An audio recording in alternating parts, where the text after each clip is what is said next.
any chance I get to talk with Zach about some product related stuff like this is always a welcomed opportunity. And really today we want to talk about a fundamental mindset shift when it comes to protecting your users at the email security layer of the stack. And it really kind of starts with a pretty bold premise, which is what if we've been doing it backwards all along? Email security, that is. From the beginning for decades, right? Like email's been around a long time. Security kind of became a thing uh, as that grew in popularity. But what if we just been doing it backwards all along?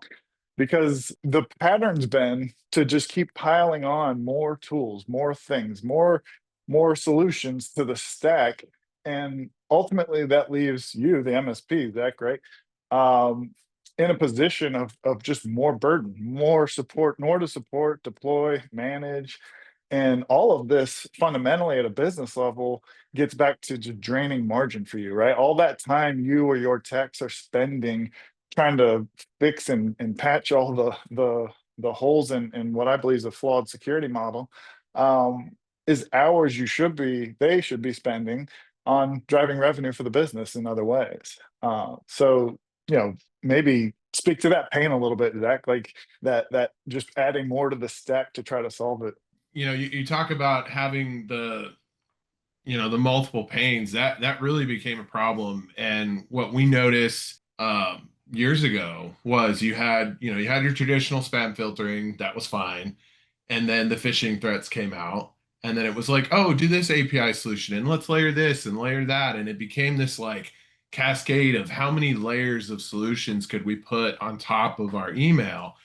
And it also became really frustrating um, you know, from a standpoint of being able to centralize the troubleshooting effort, A, and B, when stuff did hit the fan, who was responsible, and it was always like this. So yeah, it Yeah. definitely was a really frustrating. It's very frustrating. It wastes a lot of time, eats into margin. Yeah. Yeah. And we've witnessed that pain. We hear from when we work with you to try to solve those problems when they come up, and there's multiple solutions in play, and we can see what we're doing, but we can't see what's happening in those other layers, and it creates a ton of confusion, burns a ton of time, right?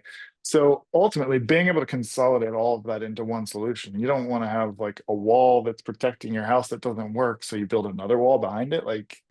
What's at some point this is just a game of madness, and yet all this layering on of solutions, and still email's the number one target for attacking your users. 90% of all attacks begin there. More important and scarily is the time aspect of this.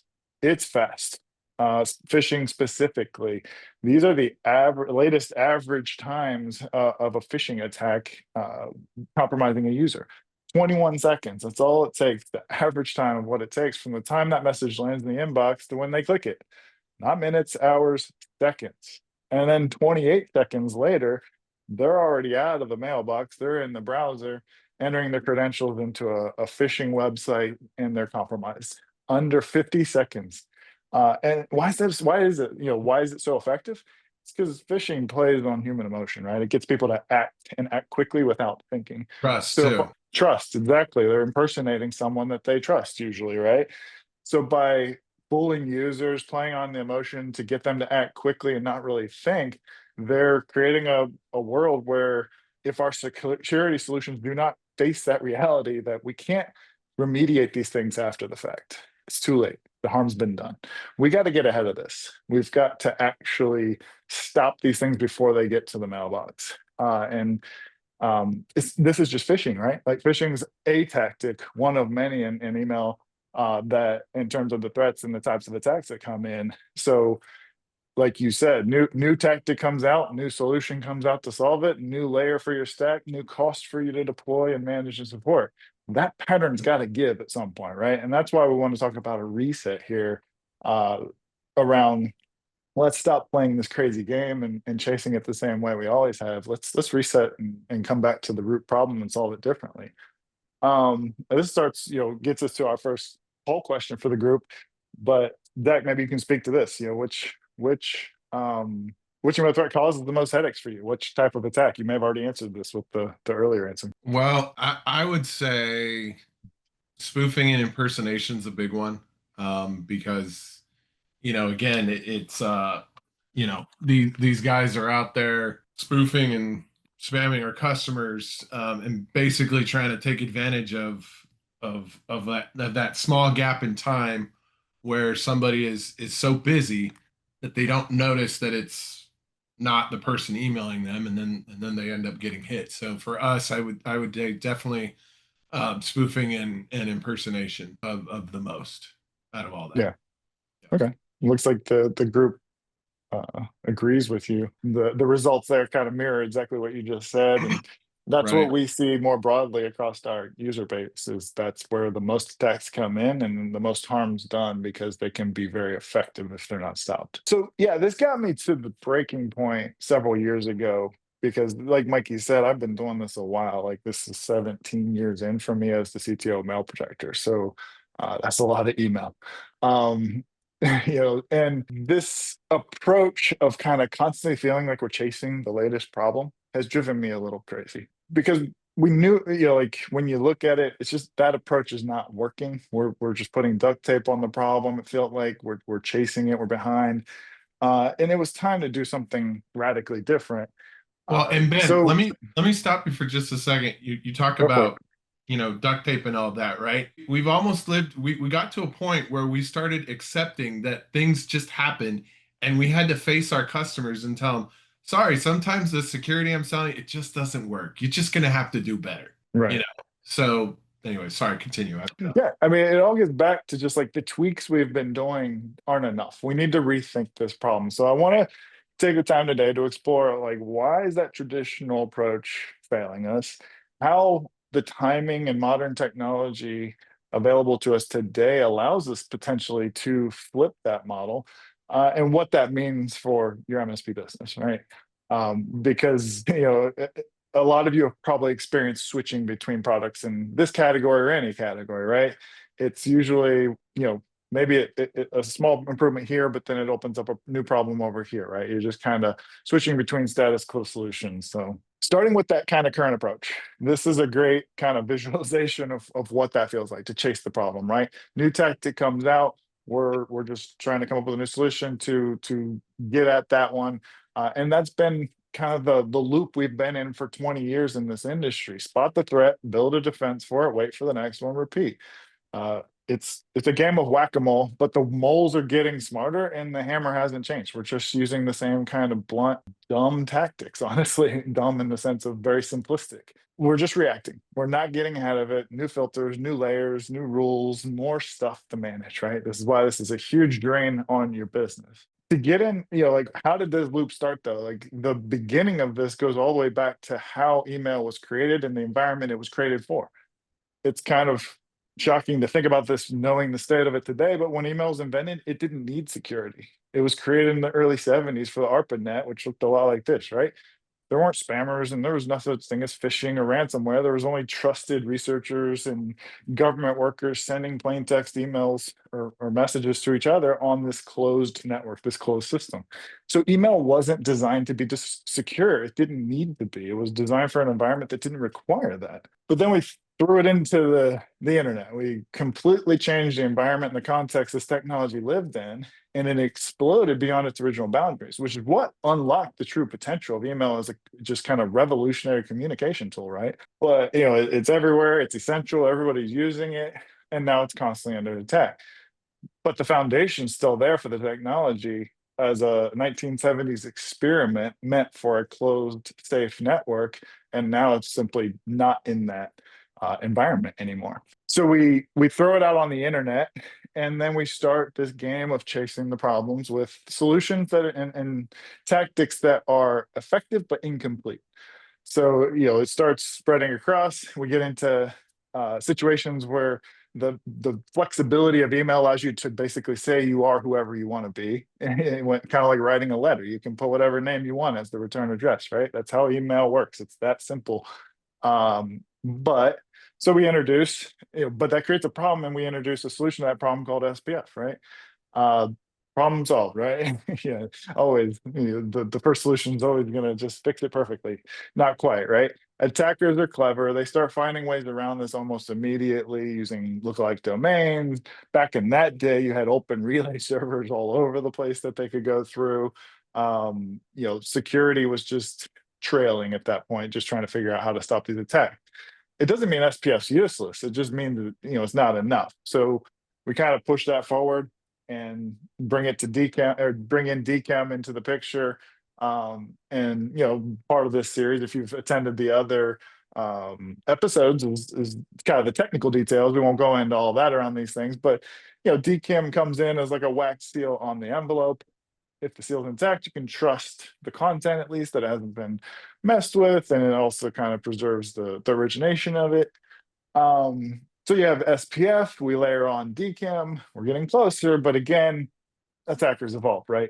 They learn to register on their own domains. Now they have perfectly valid SPF and DKIM. So if you're checking those things, you may actually have a false sense of security because they're still fake. They're fake invoices, fake phishing links, all that kind of stuff can actually be more dangerous if your security is too simplistic. If it's only looking at these things, you might be giving yourself a false sense of security, like, oh, okay, it's a safe message, because these look perfectly legitimate to the email systems. Um, so it again, a clever solution, part of the problem, but not a complete solution. DMARC. Now we take it another step. We kind of combine SPF and DKIM together, add in some policy and visibility in terms of reporting data back. And another big step forward. The biggest difference is DMARC works off of the header, right? Like the from header that appears in your email client, whereas SPF can work off the kind of invisible envelope on the back end. But again, the attackers adapt and they stop trying to impersonate the domain and they impersonate the person, the name in the from header, right? So they can, again, get good SPF, DMARC, and DKIM results, but still not be the person that you're representing to the end user. And again, going back to that stats, users are not going to think a lot about these things, right? Like you can't leave it up to the users to use their discretion of like, well, if you took a second and looked at this, it's obviously fake. Well, people don't do that in reality. So compromised accounts are another place where DMARC can be a little bit dangerous because it's going to look all valid. So again, you can enforce alignment with DMARC, but you can't enforce validation of truth and who that person who actually sent that really is. So again, like this isn't to say those tactics are useless. They're definitely essential to running an email environment with best practices today, but they're definitely incomplete, right? They don't solve the problem, and that's again um, kind of going back to the foundation, to the root of a question, that I would like to get into. I know we're going to take a poll here, but like, how much of email security is actually security? How much of this stuff is actually protecting of us versus how much of it is just making us feel protected? So let's jump into another poll question here. Just kind of speaking to the challenges of an MSP, like how much load is that putting on you? How many email related support tickets are you getting, in a week? So my answer isn't even a poll option, but it's less than five for us. Was it always that way, or is No. that a more recent thing? Yeah, that was ever since we switched to Shield. Yeah, I mean, looking at some of the answers here, like the numbers are almost disturbingly high. That's like more than 50. A few people have answered that. Like that kills me inside because I truly look at our opportunity to help you guys improve your business by getting rid of those tickets. That's one of the things you'll see in the design of our products. Like we put an emphasis on efficiency for the MSP. We design not just for your users, but for you as well. So our administrative tools, we try to make them as efficient and easy to use as possible. So you're not spending time training. You're not like, if you have to get in there and do something, we want you in and out as fast as possible. Like I said, I, get back to the revenue generating. a quick plug for you in that department. Yeah, the adminning of the back end is really easy and it's very straightforward and seamless. So much to the point where I would be comfortable putting a level one or level two tech in there to do Yeah, that. So that's great to hear. That's what we're trying to do is again give you the benefit of efficiency with our tool set. So moving on, just kind of speaking to what I mentioned, like how much of what we're doing is actual security and how much of it's theater? Because pretending to solve the problem is not really going to get us anywhere. So one of the most common and overused ones that you see in email is this subject tagging. Sometimes it'll be in the body or the subject, but you've seen it. You probably open your inbox. You probably, if you're not having these put on your organization's emails, you probably got one forwarded or replied to from somebody else who's doing this, and then it creates noise in the email thread and just kind of looks silly. It seems smart. Like, let's give them a heads up, be cautious, be careful, remind them that it came from outside, so they should think twice. But what actually happens over time, users stop seeing it. It becomes background noise. They open the message anyways, they click away, they just kind of go right past this stuff because these tags don't teach people to have better judgment. It just teaches them to ignore them. Similarly, static email banners are kind of another very, a sibling tactic to tagging the subjects is, okay, we're going to put this like post-it note in every one of your emails and tell you the same thing, like, be careful, this thing came from outside the organization. People, first of all, they're all the same text, they just repeat. They don't really tell you anything. And what happened, just like the first one, users get banner fatigue. They start looking like wallpaper. They just look right past them, skip to the content anyways, click on the links anyways. Um, you know, Once again, what was meant to be a line of defense, just noise. These things get into the reply and forward chains of emails. So now you're communicating with some other organization and they're seeing your ugly banners in the way of trying to communicate, right? Another one here, this is more of a reactive tactic with block and report buttons, right? If something gets through, you block the sender, right? Like, let the users participate in the security. And the problem is dealing with threats after they've already come in the mailbox doesn't protect them. And again, go back to the time aspect, right? Not just the timing aspect of phishing, but they playing on your emotion and tricking users who it's actually from and playing on their trust in that person. This is not protection. Participation is not protection, right? It makes us feel safer because we can click a block button or click a report button. How many of you actually like feel like the report buttons actually do anything, right? You report one and then another one comes in just like it in a few hours or a few minutes later, even sometimes, right? Facade this is creating is actually dangerous, I think, because if this is not actually doing anything to prevent these attacks to get in, again, giving us this false sense of security is not helpful. This is another one, definitely it can be a controversial position, but I love to talk about this aspect of it because it's really important with all of the buzz and developments technology wise in the kind of AI space. What happens when you have a huge leap in technical abilities like we've seen with generative AI over the last few years is everybody jumps on the bandwagon like, ooh, we need to have AI in our products. So they kind of just slap it on lazily because they want to get there quickly. Fine. But if you see powered by AI on a security problem or a product, you probably need to have a skeptical eye that it's actually solving the problem any better.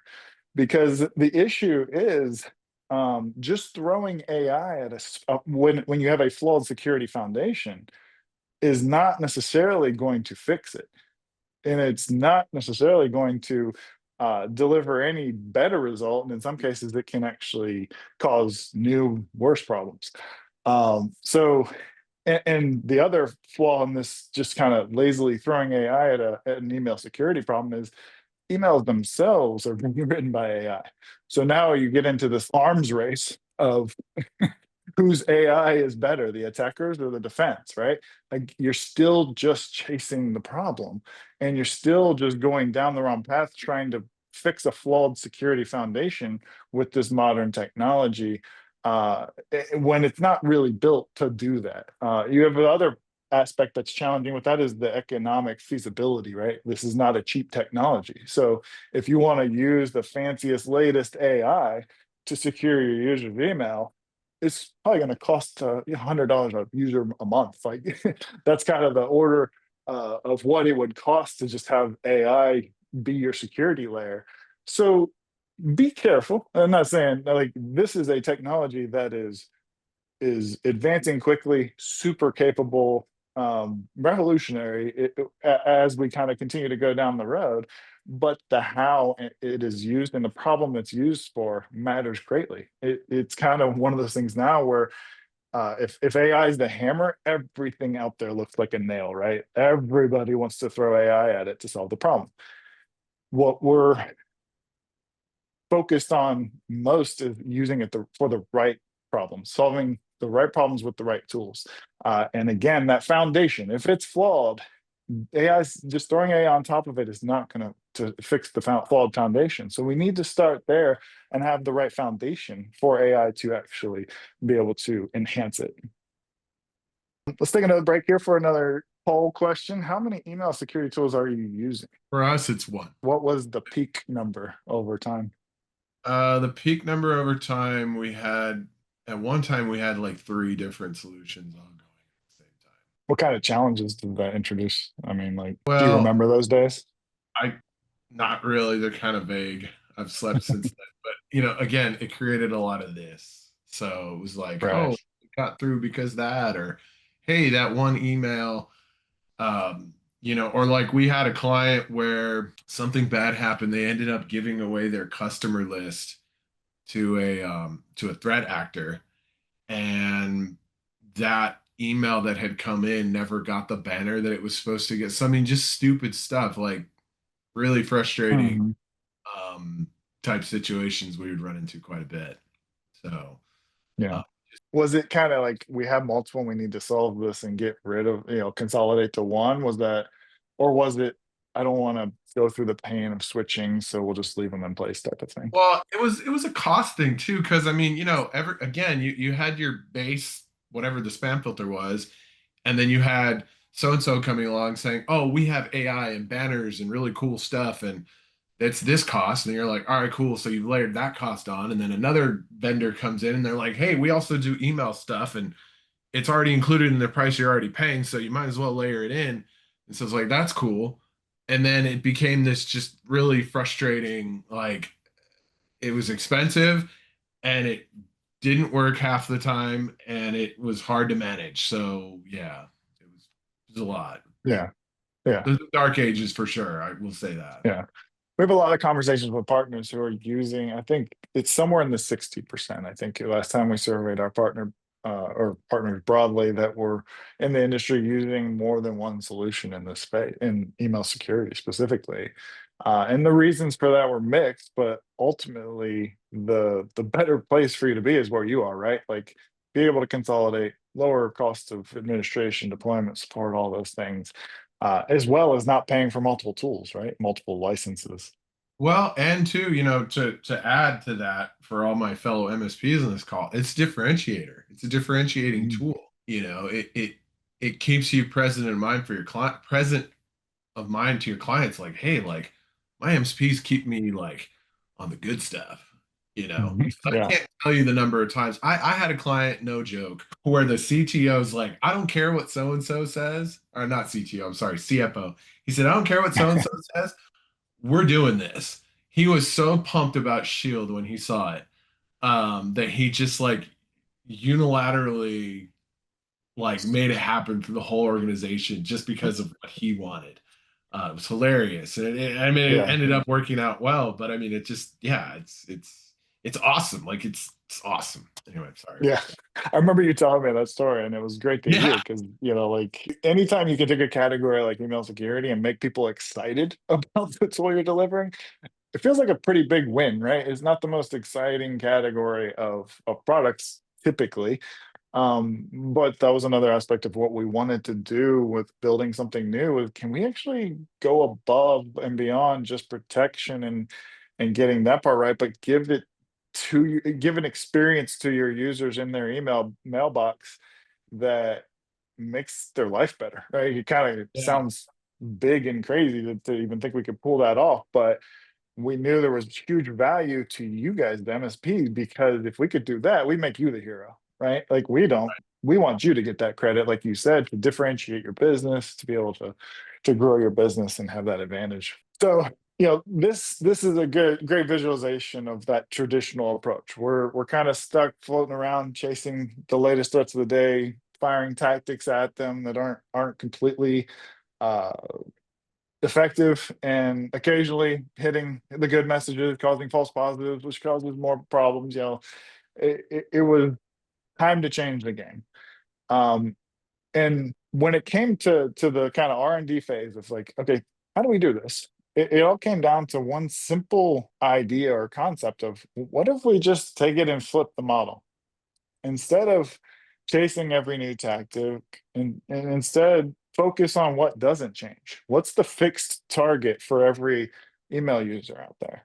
Something predictable that we can lock onto. If we stop trying to detect every possible attack and instead focus on understanding the kinds of email a user actually wants, that doesn't change. That's a pretty fixed target. Like who you communicate with is pretty fixed. The type of email and the type of language you use is a fixed target. So, and I mentioned this earlier, like the timing is a key aspect of this. Modern technology, the some of the consolidation of even email hosting into the major platforms, and all that timing comes together typically to allow you to do something different in a space with a product. You see that with other products over the years. When something's kind of revolutionary, it's not really the first stab at it that tends to do it. It's because it has to be at the right time. There's always the person who does it a little earlier and it doesn't get the right result. The timing aspect of that is important. But once we have that target we can lock onto and understand, um, you know, understanding the good, right? Instead of chasing the bad, let's understand the good. If we understand what's good, we can eliminate everything else by default. And that includes the new tactics, the new flavors of those tactics. So all of a sudden now we're playing a game we can win, and all these modern tools become a huge advantage when you put them on top of a new foundation that flips that game. And so to rethink that foundation, we needed to start with a principle that we knew would deliver that type of a dynamic. And we didn't actually have to look very far because this has existed for a while. It's zero trust. Zero trust goes back decades, right, as a security principle. And it's in use to some degree in probably every category of cybersecurity. You see some flavor of this. At its core, zero trust is simple. It's never trust, always verify. Assume nothing's safe. Make it prove that it's safe. In different contexts, that can be a level of authentication or whatever. But basically, trust nothing. Trust no one. We have a T-shirt that we give away at events that says that. Trust no one. Let's start there. But if zero trust is such a game changer, why hasn't it been part of email security all along? Right? Both the category has existed and the principles existed for a while. The answer to that's pretty simple. It wasn't built for zero trust. It was built to be open, fast, universal. Historically, when it's been tried to be applied to email, it's meant a clunky experience, slower delivery, extra logins, more confusion, friction, just usability nightmare, which we know for you guys to introduce a tool that is a usability nightmare, um, is like a huge burden, right? Like that's not going to fix the problem. That's just going to generate a bunch of tickets, a bunch of work. So instead of trying to get this right, email security vendors settled for filters and blacklists and kind of hoping these old tactics would just hold up, I guess. So like I kind of want to dig into your experience with zero trust, Zach. Like as an MSP, I know there can be a bit of a reputation around zero trust that they can be these types of typical experiences that are kind of associated with that approach. you know what's your take on that, like overcoming the introducing something like zero trust to your users through various products. ThreatLocker is obviously known for this as well. Yeah, so I mean, I'll start with ThreatLocker real quick, and then we'll kind of work our way towards the beginning of your question. Um, I think it all boils down to your exposure as an MSP. What have you been exposed to throughout the years? And I mean, I still remember when the first time we had a customer get ransomed, the ransom was $300. It was one Bitcoin. The customer was down for 2 weeks, and we had to restore 1 million files by hand, 10 files at a time. Thankfully, whoever the hacker was did send the correct encryption key, and we were able to get the customer back up and running. Um, but I think really what it boils down to is, again, how long have you been around doing this? And zero trust whitelisting back in the day was a nightmare. We didn't have the tool set, um, you know, then that we do now, to deal with these kinds of things. So it's almost like, in a lot of ways, we have to get out of our own way, to get us there. And I think, Mm, like with ThreatLocker as an example, we signed with ThreatLocker back in 2020. Um, and at the time, I made the controversial decision to get rid of all antivirus, just stick with Windows Defender and go ThreatLocker, right? Because it made sense to me. mm, Denied by default, right? But then the battle still raged on and on after that, in the email security space. I mean, you had solution A, solution B, solution C, and it was a nightmare. When I had heard about Shield and how Shield was going to work, I knew Shield was going to be amazing because we were already doing, again, not to put you up on high, but we were already doing what we were doing for applications. So when I heard that this could be done now for email, it was super exciting, and I knew the implications of this would be, significant. So, yeah, that's I great. would, yeah, and I would just say to everyone on the call, like, zero trust is hard because it's a mindset shift. But if you take the time to explain to your customers why you're doing this and how it's really I mean, you can't, nothing in life is a guarantee, but you can really sit there and tell your clients, like, hey, like, out of everything that we're doing for you, this is going to be the way that we're going to be able to protect you the most. There's, again, nothing's 100%, but we're going to get really, really close. And I Right. feel like, yeah, I mean, even, I can say personally, the number of spam emails that have hit my inbox since we've gone to Shield, me personally, has really gone down to zero. I mean, it's just been spectacular. That's Um, great. yeah, I mean, again, zero trust is hard, but it is the way, it is the light, it is the future, it is the force. Just do it. It's Yeah. powerful. And So I'll speak to that a little bit here in a second because we knew that, right? And you and I joked about kind of we put out kind of the beta and early versions of Shield and learned got great feedback from our partners around like that. We turn on zero trust and it's a little blunt. The users got a little shocked by it. So we adapted our own onboarding and the experience of the product to accommodate that. We want it to be an on ramp, not I a must cliff say, that you push them off of. let me tell you, you've done a really, really, really good job of improving that experience. Um, Good. it again, it has made, I think we talked about this in our pre-prep call. I just onboarded a 50 user network, um, last week, and they're arguably one of our most difficult, most noisy, most complainy customers that we have. And the rollout was absolutely seamless and smooth, and I shockingly have not received one email ticket from them in any way, That's shape, or form. awesome. Yeah. Yeah. So really, you've Good to done know. an excellent job, dialing that in. So keep it going. Well, yeah, it's impossible for us to make the improvements without the feedback from our partners. So like that is such a critical part of our development process is put something out there and then listen. What's everyone's experience? What are the MSPs hearing? What are the users experiencing? And then use that information to continually make things better. So yeah, let's do another poll here. And again, going back to my original comments about it being hard, it's hard in that it's different, but it's not hard in that when well done and well implemented, it just kind of becomes a part of the fabric of our lives. Again, it's an exposure thing, right? A lot of our customers have never been exposed to this.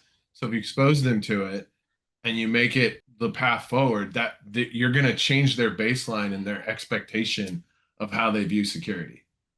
So Well, you can see here just with the poll results, it looks like a lot of people are pretty familiar, but there's a good chunk, that are just exploring it. Maybe like just, I know you're a big advocate. What is like your advice to them of like just do it?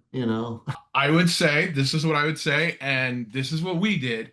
Do it on yourselves first. Every time you're going to do something new for your clients, put it, eat your dog food first, and then feel it and experience it, and then it's easy then on out because now you know what to expect in your own customers, in yourselves. We have certain customers where maybe the CEO is the least technical person there and they get really frustrated when new change comes along, so you can literally go in and turn on just the spam filtering functionality of Shield and leave all that trust stuff over there. So Mhm. he really, when Ben says we made it to meet your users where they are in their own personal like security journey, they absolutely have. It's been really really fantastic. So, just kind of speaking to this highlight slide here, giving you a taste of what's in Shield in terms of features, you'll see pretty quickly it's a one-of-a-kind product. We realized that Zero Trust Foundation allowed us to solve the protection, the security problem in such a unique way that it opened up possibilities beyond that. How we could make you more efficient with your email, really get the noise reduction out of uh, out of your inbox, right? So there's features that go beyond just what everyone needs at the security level into the quality of life features, I'll call it. It's a really a one of a kind product in that way, and that's it's best learned by just using it demo, getting a demo with our team, getting on a trial where you can NFR the product internally, use it yourself. Like that's the best way to understand Shield and what that Zero Trust Foundation really means to the security posture and results that you get out of it. um, Touching on one important aspect is going back to what we talked about earlier, Zach, of consolidating your stack instead of having a bunch of layers, being able to do it all in one product. Shield's built on a very unique platform that we created roughly 3 years ago. We called it the Apex platform. It is unique in the sense of it provides perimeter and mailbox security in one solution. So a lot of times people are like asking us, are you an API solution or are you a gateway? And the answer is both. But there's a key aspect to the gateway architecture. The way we built it, you don't even have to change your MX records. So you get the benefits of a true proper perimeter security system without the friction or burden of doing an MX record change. So deployment can be as simple as possible. One other important aspect with Shield is its inbound security and outbound security. A lot of solutions in our space will give you just the inbound side, especially if they're API based. They can't do the outbound side. So being able to do a comprehensive security product to help you, the MSP, consolidate all those layers into one solution. And it's highly integrated. So all these different layers, they talk to each other. It's not the same as a having a gateway solution and an API solution and turning them both on.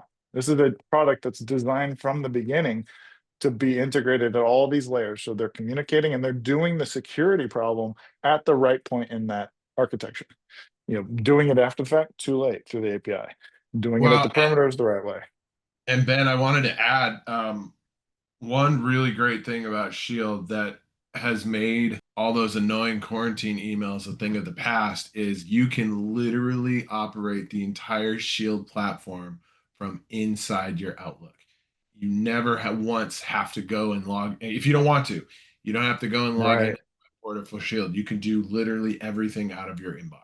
And that's that architecture choice we made. We use the API not necessarily for the security implementation. We use it for observational interactions with the user. So we can bring the email experience, the email security experience to the users, meeting them where they are in their email client, whatever email client. You can use Outlook, web, mobile, whatever email client, because we're hooked into the platform level through the API. So Shield learns by you just using your email. This is a huge part of how we've brought that experience in. So the adjustment to using zero trust in security or in email security isn't that shock of like, oh gosh, now I've got to do all this stuff and it's just this big complex thing that I got to manage as a user. No, you just use your email. We say that all the time. Just use your email like you normally would. You don't want a message in your inbox, put it in junk. You don't want it to be in the junk folder, put it back in the inbox. All those little interactions with your email are training Shield to get more and more intelligent as you use it. But, and you kind of mentioned this, even from the first moment, we train off of existing data because of, again, that API access. So right off the bat, we have knowledge of who you communicate with, the types of messages. So right away, you can actually get a pretty personalized experience out of the product. And that all really goes back to this architecture, right? Right? Like secure at the perimeter, observe at the mailbox.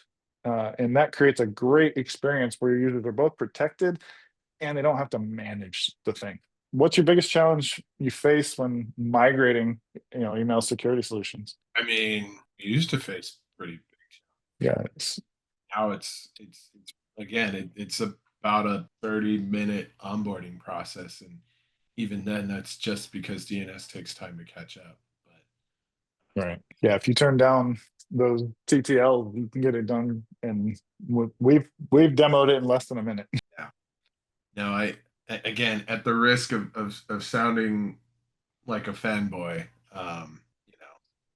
it's pretty awesome. So, speaking to that, deployment was an aspect of, I mentioned this earlier. We don't just build tools for the users; we build them for the MSPs. And the deployment side of Shield is probably our most engineered feature in the product. Like being able to architect a perimeter API integrated solution that also doesn't require an MX record change, and you can deploy it in less than 60 seconds if you have your DNS TTLs out of the way, is not easy.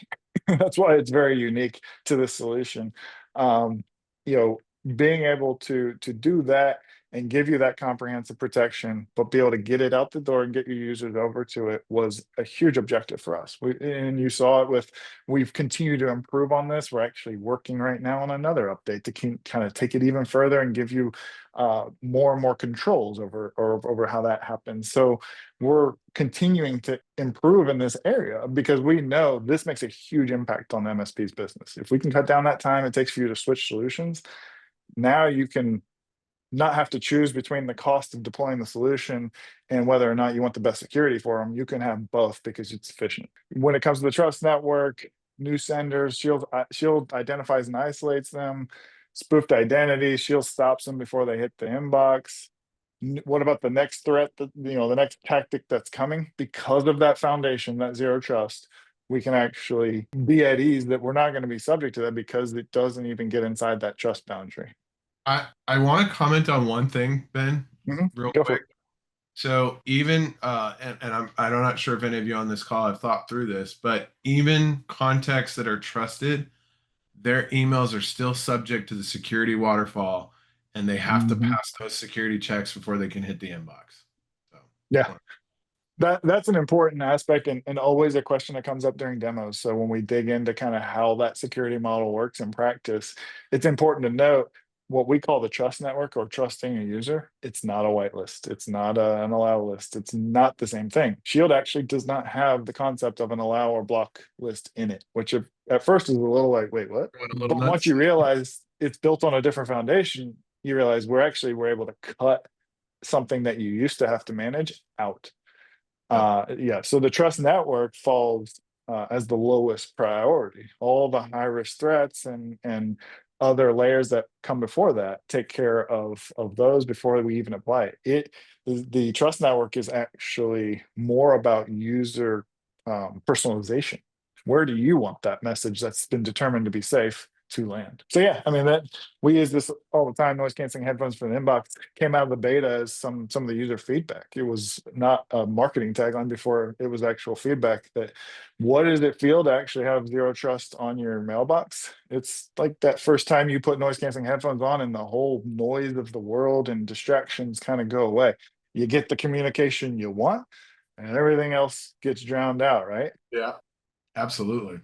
So yeah, like I said, unique. It's very unique. We're not going to do a demo or anything like that today. You want that, take a deeper look. That can be scheduled with our team. We do NFR for all of our MSPs. So putting your hands on it is always the best way to really get a full understanding and experience it. Well, and I want to throw out there, if any of you want to connect with me on LinkedIn and ask your questions directly, I'm happy to share my experiences with you as well.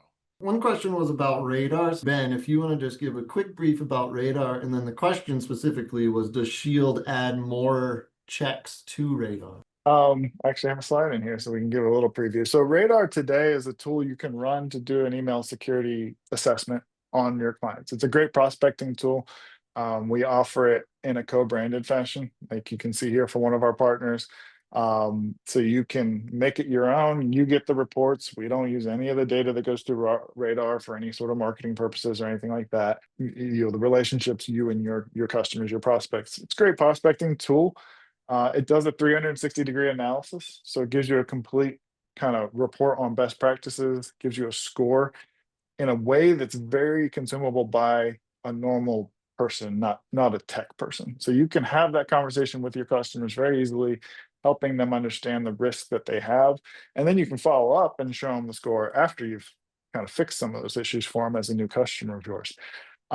Radar is going to become more integrated with Shield, so we can do this in an automated way for you as well. So stay tuned for that. That's coming down the road a little bit. But yes, the answer to that question is we are going to be integrating Radar and Shield together. Why does zero trust matter right now? I'll tell you why. Because I have a Flipper Zero with about 5 scripts that I've programmed just to do various malicious fun stuff with. And I wouldn't necessarily call myself a very sophisticated person, maybe script kiddie at best.